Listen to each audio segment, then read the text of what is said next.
کیا خوبصورت دین ہے ہمارا. ہم نے اپنے بچے کو دین کی طرف نہیں لگایا. اگر ہم بچے کو دین کی طرف لگا دیتے، دین اس کو ہماری خدمت کی طرف لگا دیتا. ہم بچے کو قرآن و حدیث سکھاتے، قرآن و حدیث اس کو ہماری خدمت سکھا دیتے. ہم آج یہ جو تکلیف اٹھا رہے ہیں اس کی ایک وجہ یہ بھی ہے کہ بچہ ہم نے دین سے دور کر دیا. اگر آپ چاہتے ہیں کہ آپ کے بڑھاپے کا سہارا آپ کے بچے بنے، آپ کے مرنے کے بعد بھی آپ کے لیے صدقہ جاریہ بنے، تو آپ نے اپنے بچوں کو دین کی طرف لانا ہے. کچھ اولادیں وہ ہیں جن کی ماں باپ نے تربیت ایسی کی، ہم نہیں جاتے، وہ خود رابطہ کر رہے ہوتے ہیں کہ ماں کا انتقال ہو گیا، یار کچھ کنواں کھدوانا ہے، کوئی مسجد بنانی ہے، کوئی مدرسے میں میری ماں کے لیے مجھے کچھ کرنا ہے. کیوں؟ ماں نے تربیت ایسی کی، والد نے تربیت ایسی کی، انہیں ماحول ایسا دیا کہ ماں باپ کے مرتے ہی انہیں فکر ہو گئی کہ میری ماں قبر میں اکیلی ہے، میرا والد قبر میں اکیلا ہے، اس نے روز مجھے کھانا کھلایا تھا، آج میں روز اسے ثواب پہنچانے کا کوئی انتظام کروں. یہ اس بچے کے دل میں خیال کیسے آیا؟ کیونکہ اللہ نے اسے اچھا ماحول عطا کیا، ماں باپ نے اس کو اس ماحول کی طرف بڑھایا. تو میں یہاں والدین سے گزارش کروں گا کہ خدارا اپنے بچوں کی ایسی تربیت کرو کہ بڑھاپے میں بھی تمہارا ساتھ دیں اور مرنے کے بعد بھی تمہارے لیے صدقہ جاریہ کا باعث بن جائیں. آپ کے بچے آپ کے قدموں میں رہیں گے اگر آپ نے بچوں کو دیندار بنا دیا. اللہ کرے یہ فارمولا سمجھ آ جائے نا. ہم سمجھتے بچہ میری بات مانے، میری کیوں نہیں مانتا؟ ارے پہلے سے اللہ رسول کی بات منانے والا بنا دو، یہ تمہاری بھی ماننے والا بن جائے گا. کیونکہ جب یہ جائے گا نا دین کی طرف، اسے قرآن ماں باپ کی طرف بھیجے گا، اسے حدیث ماں باپ کی طرف بھیجے گی، اسے علماء کرام ماں باپ کی طرف بھیجیں گے. ہم اس راستے پر بھیج دیں جہاں سے یہ بچہ مجھے واپس مل جائے. لوگ کہتے ہیں نا ترقی چاہیے، کامیابی چاہیے، برائٹ فیوچر چاہیے. خدا کی قسم جس کے ماں باپ اس سے راضی ہے نا، جس کے ساتھ ماں باپ کی دعائیں ہیں، اس کو پھر ترقی سے کوئی نہیں روک سکتا. اس کے بیڑے پار ہی ہونے ہیں، اور ساری دنیا واہ واہ کر رہی، ماں باپ پریشان ہے، وہ برباد ہی ہونا ہے. ماں باپ کو تنگ نہ کرو، بالخصوص ماں کی قدر کرو. ماں کا کوئی نیبل بدل نہیں. اور یہ دعا دے دے تو بندہ کدھر پہنچ جاتا ہے. اچھا پھر آج کل ایک اور ٹرینڈ چلا ہے، کسی بھی طرح کا زندگی میں مقام بڑھ گیا نا، مشہور ہو گیا، اب وہ ماں باپ پر بھی روب جما رہا ہوتا ہے. پتہ نہیں میں کتنا بڑا آدمی ہو گیا ہوں، اب میں آپ کی خدمت کہاں سے کروں گا بھائی، ٹائم ہی کہاں ہے میرے پاس. ان کو کبھی یہ روب مت جمانا. ارے آج اگر کچھ بن بھی گئے ہو نا، یہ انہی کی دعائیں تھیں، اور ان کو کہہ رہے ہو بڑا آدمی ہو گیا. حضرت موسیٰ کلیم اللہ علی نبینا علیہ الصلوۃ والسلام، کتنا بڑا مرتبہ ہے. اور آپ نے ایک بار اللہ کریم کی بارگاہ میں عرض کیا، مولا مجھے جنت میں اپنا پڑوسی دیکھنا ہے. ارشاد کیا ہوا کہ اے موسیٰ، جنت میں تیرا جو پڑوسی ہے وہ ایک فلاں علاقے کا کسائی ہے. آپ حیران ہو گئے، آپ نے کہا مولا مجھے ملنا ہے. ایڈریس بتایا گیا، آپ چلے گئے وہاں پر. ایک نوجوان نے دروازہ کھولا، آپ اندر گئے. گھر میں گئے تو دو بوڑھے ماں باپ، بوڑھی شخصیات تھی.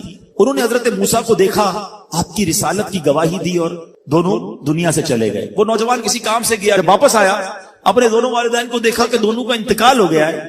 تو کہا ہو نہ ہو آپ حضرت موسیٰ علیہ الصلوۃ والسلام. حضرت موسیٰ نے کہا میں نے تو نہیں بتایا کہ میں کون ہوں، تمہیں کیسے پتا چلا؟ کہا میرے ماں باپ روزانہ دعا کرتے تھے کہ یا اللہ اس وقت تک موت نہ دینا جب تک حضرت موسیٰ کا دیدار نہ کر لیں. آپ ہمارے گھر آئے ہیں، آپ کو انہوں نے دیکھا ہے، یہ چلے گئے دنیا سے، آپ ہی حضرت موسیٰ ہیں. حضرت موسیٰ نے فرمایا بتاؤ کچھ اور بھی دعا کرتے تھے؟ کہا ہاں، میں اپنے بوڑھے ماں باپ کیونکہ چبا نہیں سکتے تھے، روز ان کو دیوالے چبا چبا کر کھلاتا تھا، اور جب بھی کھانا کھلاتا تھا نا میری ماں دعا کرتی تھی یا اللہ میرے بیٹے کو جنت میں موسیٰ کا پڑوسی بنا دینا. حضرت موسیٰ کہتے بیٹا تیری ماں کی دعا قبول ہو گئی ہے، تو ہی جنت میں میرا پڑوسی ہے. یہ ہے ماں کی دعا، اور یہ وہ دعا ہے جو بن مانگے مل رہی ہے، جو ماں کے دل سے نکل رہی ہے. آؤ میں بتاؤں کچھ بڑے آدمی، واقعی جس کو کہتے ہیں بڑا آدمی کون ہوتا ہے. امام اعظم ابو حنیفہ رضی اللہ عنہ سے بڑا تو کوئی نہیں نا، کتنے بڑے وقت کے امام ہیں. مگر آپ کی والدہ ایک مسجد کے امام صاحب سے انسپائر تھی، مقرر تھے، وہ اچھے بیان کرتے تھے. آپ کو وہ کہتی کہ جاؤ وہ امام صاحب سے مسئلہ پوچھ کے آؤ. خود مفتی اعظم ہیں، امام ہے کروڑوں حنفیوں کے. ماں کو یہ نہیں کہا کہ ماں پتہ نہیں میں کتنا بڑا مفتی ہوں، تم مجھے مسجد کے امام کے پاس بھیج رہی ہو. آج تو یہ ڈائریکٹ جواب دے دیتے ہیں نا، مجھے پتہ نہیں میں کون ہوں، مجھ سے بحث کر رہی ہو، اتنی کتابیں پڑھی. ماں تم نے تو پڑھا ہی کچھ نہیں. ابو جان آپ کو دنیا کا کیا پتا، مجھے پتا ہے. سنو امام اعظم، یہ ایسے نہیں بنتے بڑے لوگ. ماں کو کہتے ٹھیک ہے ماں، مسجد کے امام کے پاس جاتے، اس مقرر کے پاس جاتے. وہ کہتا حضور آپ مجھ سے مسئلہ پوچھنے آئے ہیں، آپ دنیا کو مسئلے بتاتے ہیں. کہ کیا کروں، ماں نے بھیجا ہے. کہ حضور جو آپ بتا رہے ہیں مجھے آپ ہی مسئلے کا جواب بتا دیں، وہی میری طرف سے ماں کو بھی بتا دیں. ایک بار ماں نے کہا کہ میں خود جا کر پوچھوں گی. پھر بھی امام اعظم نے منع نہیں کیا. اچھا کئی میل کا سفر تھا. امام ابو یوسف کہتے ہیں ہم نے خود دیکھا کوفہ کی گلیوں میں کہ امام اعظم اس خچر یا اس سواری کے لگام تھامے ہوئے ہیں, ماں اس پر سوار ہے اور وہ بازار میں اسے لے کے جا رہے ہیں. ماں کو یہ نہیں کہا کہ ماں تم مجھے تکلیف دے رہی ہو, وہ میرا شاگردوں کا بھی شاگرد ہے, اس کو کیا پتا جو مجھے پتا ہے. اللہ اکبر. ماں جاتی ہیں, مسئلہ پوچھتی ہیں, واپس آتی ہیں. امام اعظم ماں کو کچھ نہیں کہتے. یہ ہوتا ہے ماں کی فرما برداری. آج دیکھو دنیا ان کے گن گا رہی ہے. سیدنا بایزید بستامی رضی اللہ تعالیٰ عنہ کتنا بڑا نام ہے, اولیاء کے سردار ہیں. دیکھو ماں کی خدمت کیسی کرتے تھے. اب کی والدہ نے سردیوں کی رات کی, سخت سردی کی رات, آپ سے پانی مانگا. حضرت بایزید بستامی ماں کے پاس پیالہ لے کر گئے تو ماں سو گئی تھی. ماں کے سرہانے پیالہ لے کر کھڑے رہے, رات بھر کھڑے رہے. سخت سردی میں پانی تھوڑا سا آپ کی انگلیوں پر گرا تو وہ پانی برف بن چکا تھا. ماں کی آنکھ کھلی, دیکھا بایزید بستامی بستر کے کنارے کھڑے ہیں. کہ بیٹا کیوں کھڑے ہو؟ کہ ماں آپ نے رات پانی مانگا تھا نا, اس لیے کھڑا رہا کہ نہ جانے کب آنکھ کھل جائے. اب جب پانی دینے کے لیے پیالہ الگ کیا نا تو وہ برف چمڑی سے چپک چکی تھی, تو جب وہ برف الگ ہوئی نا ہاتھ سے خون نکلنے لگا. حضرت بایزید بستامی رحمت اللہ تعالی کی ماں نے جب یہ دیکھا نا کہ بیٹا ساری رات کھڑا رہا اور اب اس کا ہاتھ بھی لہو لہان ہو گیا, حضرت بایزید بستامی کی ماں نے پتہ اس رات کیا دعا دی؟ کہتی یا اللہ میں اس سے راضی ہوں, تو بھی اس سے راضی ہو جا. دیکھو کیا مقام ملا, اولیاء کرام کے سردار بن گئے. یہ وہ دعائیں ہیں جو دل سے نکلتی ہیں. ماں باپ کی خدمت ایسی کرو, اب کہو نا کہ دل سے دعا نکلے. جب وہ دعا نکلے گی نا پھر وہ کام بننے آپ سوچ نہیں سکتے.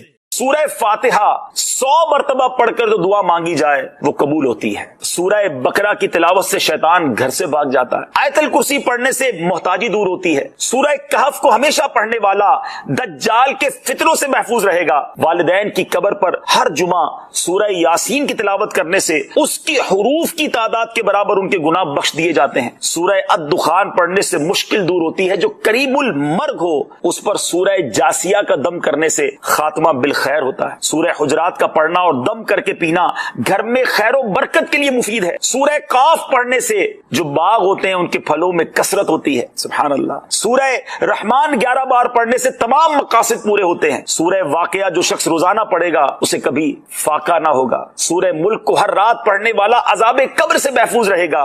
سورہ مزمل کو 11 بار پڑھنے سے ہر مشکل آسان ہو جاتی ہے. سورہ مدثر کو پڑھ کر حفظ قرآن کی دعا مانگنے سے قرآن کریم کا یاد کرنا آسان ہو جاتا ہے. جو بچے حفظ کر رہے ہیں ان کے لیے زبردست وظیفہ ہے. سورہ النازعات پڑھنے سے جان کنی کی تکلیف نہیں ہوگی. سورہ دحا پڑھنے سے بھاگا ہوا آدمی واپس آ جائے گا. سورہ علم نشرح کو جس مال پر پڑھ دیا جائے اس میں خوب برکت ہوتی ہے. سورہ تین والزیتون جو ہے 3 مرتبہ پڑھنے سے اخلاق و کردار بہتر ہوتے ہیں. سورہ علق میں جوڑوں کے درد کا علاج ہے. سورہ قدر جو صبح و شام پڑھے اللہ عز و جل اس کی عزت بڑھا دے گا.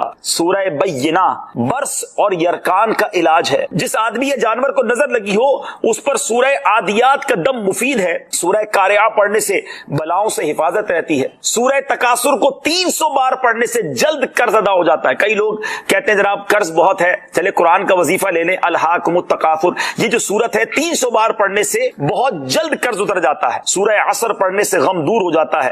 سورہ ہمزہ اور سورہ فیل دشمن کے شر سے حفاظت کے لیے اور سورہ قریش جان کی حفاظت کے لیے بڑی مجرب ہے, بڑا کمال کا وظیفہ ہے. سورہ ماعون بڑی مشکل کے وقت میں پڑھنا بہت مفید ہے.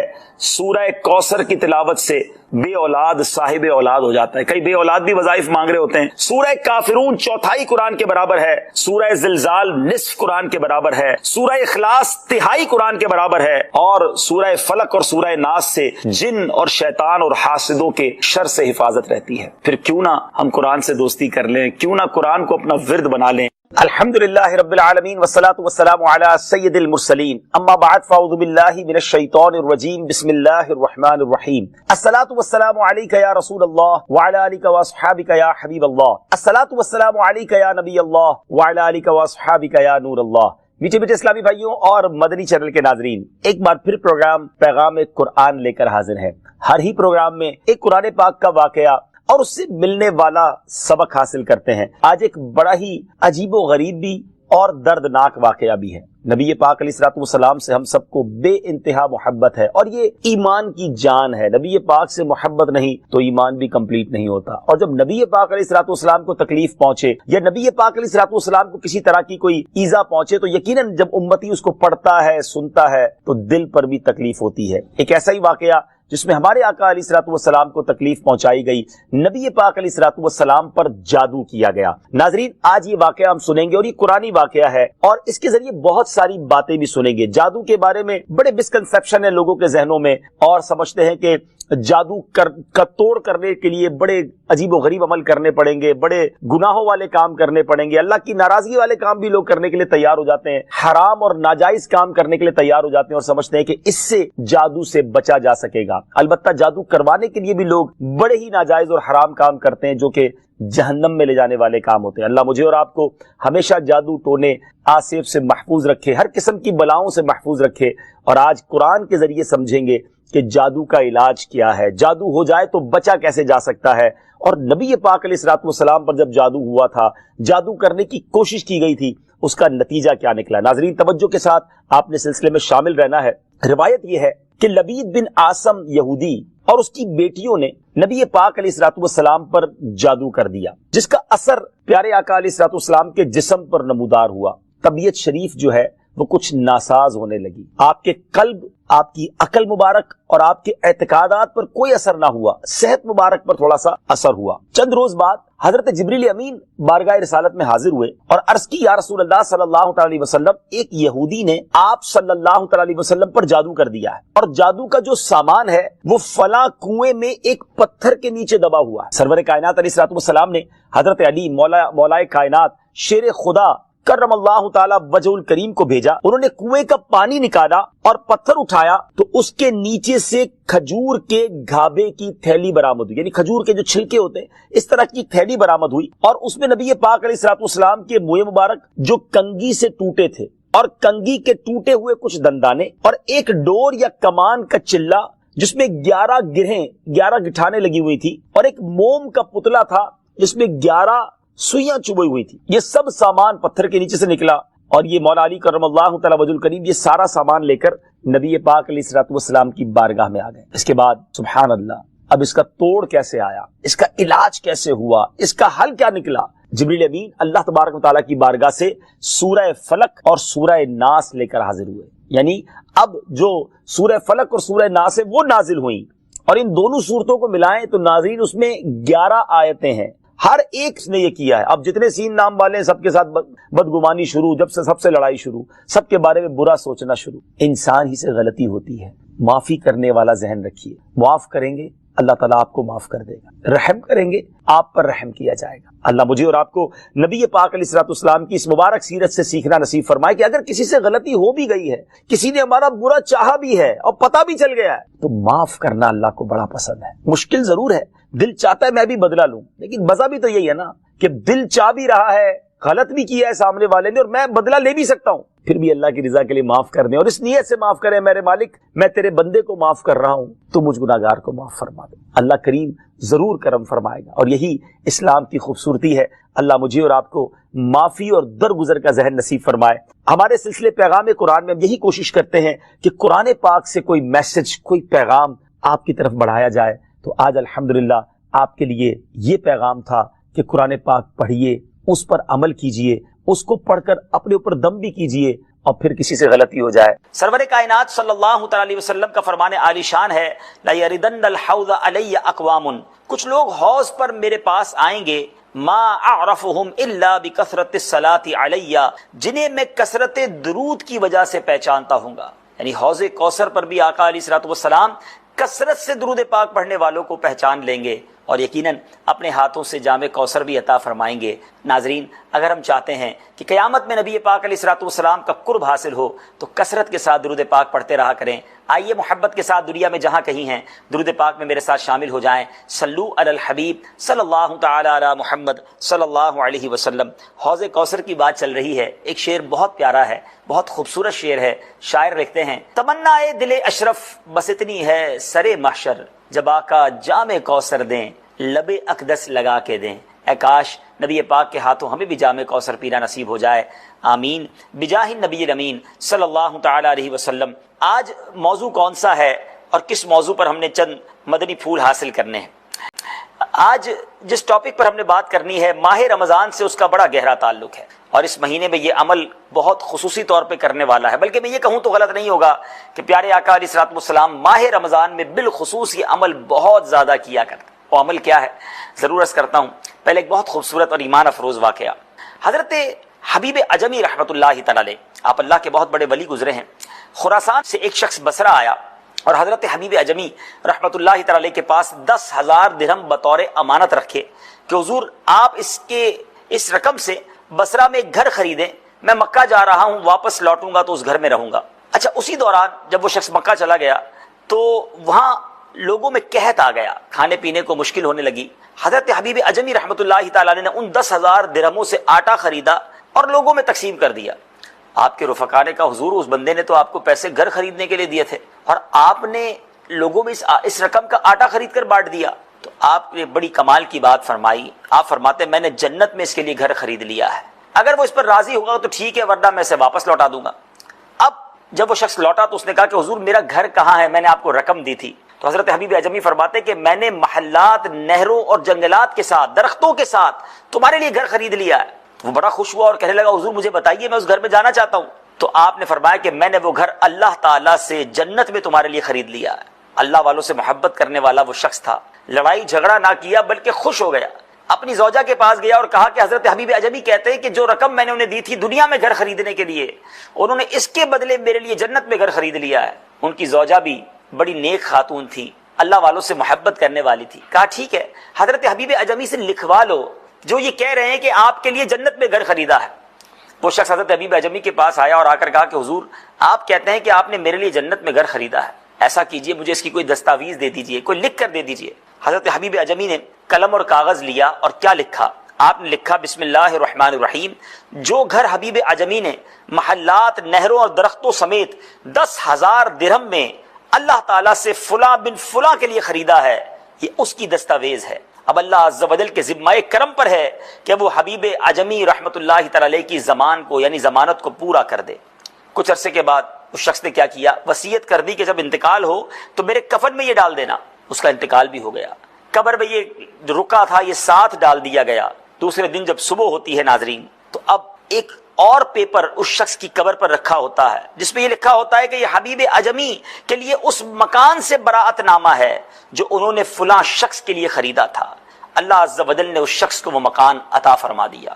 یہ مکتوب جب حضرت حبیب عجمی کو دکھایا گیا، آپ نے سنبھال کے اپنے پاس رکھا، زاروں کتار روتے رہے اور فرمایا یہ میرے لیے بھی براءت نامہ ہے، اللہ نے میری بات کو پورا کر دیا۔ اللہ نے گویا ان کا مان جو ہے، ان کا جو اللہ کی رحمت پر بھروسہ تھا وہ پورا ہو گیا۔ ناظرین واقعہ بڑا ایمان افروز ہے، اللہ والوں کی شان نرالی ہوا کرتی ہے، مگر اس واقعے میں جو بات سیکھنے والی ہے وہ یہ ہے کہ اللہ کی راہ میں جب خرچ کیا جاتا ہے رب کریم اس کا اجر بہت زیادہ عطا فرماتا ہے۔ بعض اوقات خرچ کرتے وقت، راہ خدا میں خرچ کرتے وقت یہ ذہن بن رہا ہوتا ہے کہ یار یہ پیسے میرے جا رہے ہیں، میں کیسے دے دوں؟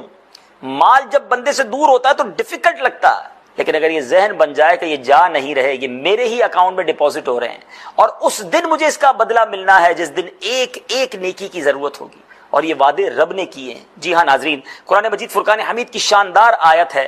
اللہ تعالیٰ قرآن مجید میں کیا ارشاد فرماتا ہے، آئیے سنتے ہیں اور پھر اس کا ترجمہ سنتے ہیں۔ من ذا الذي يقرض الله قرضا حسنا فيضاعفه له أضعافا كثيرة والله يقبض ويبسط وإليه ترجعون۔ ہے کوئی جو اللہ کو قرض حسن دے تو اللہ اس کے لیے بہت گناہ بڑھا دے، اور اللہ تنگی اور کشائش کرتا ہے اور تمہیں اسی کی طرف پھر جانا۔ اب ذرا غور کیجئے ناظرین کہ راہ خدا میں اخلاص کے ساتھ خرچ جو کرتا ہے، اللہ تعالیٰ نے اس خرچ کرنے کو قرض سے تعبیر فرمایا۔ یہ کمال کا لطف و کرم ہے کہ بندہ بھی اس کا، بندے کا مال بھی اس کا عطا کیا ہوا، حقیقی مالک بھی وہ ہے، توفیق بھی وہی دیتا ہے۔ اگر اس کی راہ میں خرچ کریں تو اسے قرض فرماتا ہے۔ علماء نے، مفسرین نے اس پر بحث کی ہے کہ لفظ قرض کیوں لایا گیا یہاں پر، تو اس کا بہت خوبصورت جواب مفسرین دیتے ہیں کہ جس طرح بندہ لون دیتے وقت، قرض دیتے وقت یقین رکھتا ہے کہ کہ یہ میرے پیسے واپس آئیں گے، بالکل اسی طرح راہ خدا میں خرچ کرنے والا یہ یقین رکھے یہ رقم میری ہے اور مجھے انشاءاللہ آخرت میں ملٹی پلائی ہو کر ملے گی۔ دنیا میں بھی مال میں برکت ہوتی ہے اور آخرت میں اس کا اجر بہت زیادہ ہے۔ آج یہی میرا موضوع ہے ناظرین، اللہ کی راہ میں خرچ کرنے کے فضائل، صدقے کی برکتیں۔ آج بہت ساری ہم مصیبتوں میں گھرے ہوئے ہیں اور اس کی بڑی وجہ یہ بھی ہو سکتی ہے کہ لوگ زکوٰۃ پوری نہیں دے رہے، اپنے اوپر جو فریضہ ہے مال کا وہ ادا نہیں کر رہے، خرچ کرنے میں بخل سے یعنی کنجوسی سے کام لے رہے ہیں، اور اسی وجہ سے بہت ساری مصیبتیں سر پر منڈلا رہی ہیں۔ یاد رکھیے ناظرین، بالخصوص زکوٰۃ یہ مال کا میل ہے، میل اگر مال میں مل گیا تو مال میلا کر دے گا، اور میل کو آپ نے دور کر دیا تو باقی مال کو ستھرا کر دے گا۔ اور اس کے فضائل، اس کے کمالات پر ایسے ایسے واقعات ہیں کہ عقلیں حیران ہو جاتی ہیں کہ بعض اوقات انسان سوچنے پر مجبور ہو جاتا ہے کہ کیسی جناب یہ جو ہے وہ برکتیں ہیں اس کی۔ ایک بار حضرت داؤد علیہ نبینا علیہ الصلوۃ والسلام کے ساتھ ایک شخص بیٹھا تھا، حضرت ملک الموت آئے حضرت داؤد علیہ الصلوۃ والسلام کے پاس اور اس شخص کو گھور کر دیکھنے لگے۔ حضرت داؤد علیہ الصلوۃ والسلام سے آپ کے اس رفیق نے کہا کہ حضور یہ کون تھے؟ حضرت داؤد علیہ الصلوۃ والسلام نے کہا یہ ملک الموت تھے۔ کہا مجھے کیوں گھور کر دیکھ رہے تھے؟ تو حضرت داؤد علیہ الصلوۃ والسلام نے ملک الموت سے پوچھا کہ کیا وجہ ہے آپ اس شخص کو دیکھ رہے ہیں؟ تو کہا حضور مجھے حکم ملا ہے کہ 3 دن بعد اس کی روح قبض ہو جائے گی، اس کی زندگی میں 3 دن رہ گئے ہیں۔ آپ نے اس شخص کو نہ بتایا۔ تھوڑے دنوں کے بعد وہ شخص زندہ سلامت آپ کے پاس پھر آیا، 1 مہینہ گزر چکا تھا۔ ملک الموت سے آپ نے پوچھا کہ تم نے تو کہا تھا کہ 3 دن باقی ہیں اور موت کا وقت تو مقرر ہے، یہ کیسے ڈیلے ہو گیا؟ ملک الموت کہتے ہیں کہ حضور بات یہ ہے کہ میں مقررہ وقت پر روح قبض کرنے پہنچا، لیکن اس شخص نے 20 درہم ایک فقیر کو، ایک غریب کو اللہ کی راہ میں دیے، اللہ کی خوشنودی کے لیے خرچ کیا۔ اس فقیر نے اس کو دعا دی، اللہ کی بارگاہ میں وہ دعا ایسی مقبول ہوئی کہ اللہ نے ہر درہم کے بدلے اس کی زندگی میں 1 سال کا اضافہ فرما دیا، گویا اس کی عمر 20 سال بڑھا دی گئی۔ اور یہ احادیث کا مضمون ہے کہ صدقہ عمر میں اضافہ لاتا ہے، صدقہ بری موت سے بچاتا ہے، صدقہ مصیبتوں کو ٹال دیتا ہے، صدقہ 70 برائیوں کے دروازوں کو بند کرتا ہے۔ تو کیوں نہ ہم اللہ کی راہ میں خرچ کیا کریں؟ ہمیں نہیں معلوم کہ میرا یہ ایک خرچ کرنا میرے لیے کتنی ساری برکتیں لائے گا، مگر انسان بعض اوقات لالچ میں آ کر، مال کی محبت میں آ کر خرچ کرنے میں کنجوسی سے، بخل سے کام لیتا ہے۔ یہ بہت بری عادت ہے۔ اللہ کو سخی پسند ہے، اللہ کی راہ میں خرچ کرنے والا بندہ بہت پسند ہے۔ حضرت ابو ہریرہ رضی اللہ تعالیٰ عنہ راوی ہیں کہ سخی جو ہوتا ہے نا ناظرین، سخی کون ہوتا ہے؟ جو اپنی ذات پر بھی خرچ کرے، اللہ کی راہ میں بھی خرچ کرے۔ اللہ کو بڑا پسند ہے سخی، اللہ سے قریب، لوگوں سے قریب، جنت سے قریب ہوتا ہے اور دوزخ سے دور ہوتا ہے۔ اور جو بخیل کنجوس ہے، حدیث کے الفاظ ہیں، وہ اللہ سے دور، بندوں سے بھی دور،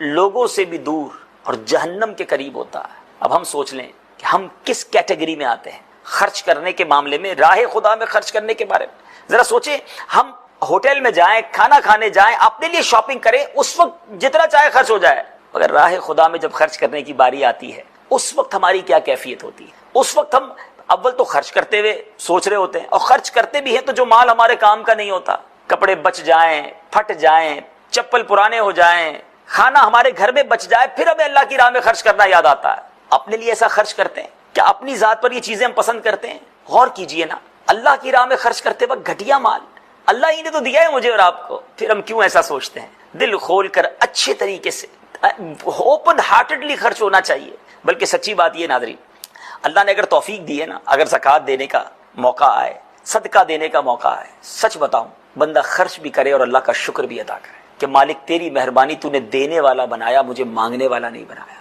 جو میرے پاس مانگنے آیا ہے وہ میں بھی ہو سکتا تھا، مگر مجھے اللہ نے دینے والا بنایا۔ تو اب سوچئے ناظرین کہ ہم تو صدقہ بھی کریں اور شکر بھی ادا کریں، سجدہ شکر ادا کریں کہ مالک تو نے یہ دن دکھایا کہ میں زکوٰۃ دینے والا ہوں، زکوٰۃ لینے والا نہیں، میں صدقہ کرنے والا ہوں، میں صدقہ لینے والا نہیں۔ یہ کتنی بڑی مہربانی ہے، لیکن پھر بھی دل پر بوجھ کیوں محسوس ہوتا ہے؟ مال ہی اللہ کا۔ اور یہ قرآن پاک کی جو آیت ہم نے سنی ہے نا، یہ کمال کی آیت ہے، یہ قرض ہے، یہ ڈپازٹ ہو رہا ہے۔ میں ایک اور حدیث پاک سنانا چاہتا ہوں۔ اللہ کے حبیب صلی اللہ تعالی علیہ وسلم فرماتے ہیں کہ رب ارشاد فرماتا ہے، گویا حدیث قدسی ہے، اے ابن آدم اپنا مال میرے پاس جمع کروا دے، نہ جلے گا، نہ ڈوبے گا، نہ کم ہوگا۔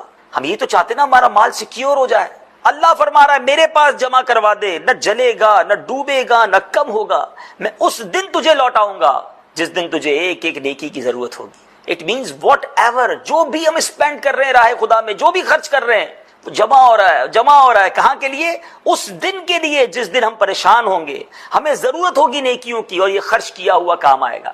ہم کہتے ہیں نا ہمارے علاقوں میں، محلوں میں، شہروں میں کمیٹی ڈالی جاتی ہے، بی سی بھی کہا جاتا ہے کہ یار تھوڑے تھوڑے جمع ہو جائیں گے، برے وقتوں میں کام آئیں گے. یہ وہی گویا مدنی کمیٹی ہے، یہ آخرت کی کمیٹی ہے. اچھا آخرت میں تو ملنا ہی ملنا ہے انشاءاللہ، دنیا میں بھی اس کا ریوارڈ ملٹی پلائی ہو کر. آپ نوٹ کر لیجئے، جتنے لوگ زکوٰۃ پوری دیتے ہیں نا ناظرین اور رائے خدا میں خرچ کرتے ہیں، اگلے سال وہ زیادہ زکوٰۃ دے رہے ہوتے ہیں. کیسے زیادہ دے رہے ہوتے ہیں؟ اس کا مطلب یہ ہے کہ وہ خرچ کرتے ہیں، اللہ ان کے مال میں برکت ڈال دیتا ہے، وہ ملٹی پلائی ہو جاتا ہے، وہ اور بڑھ جاتا ہے. تو یاد رکھیے گا. دیکھیں پیارے آقا صلی اللہ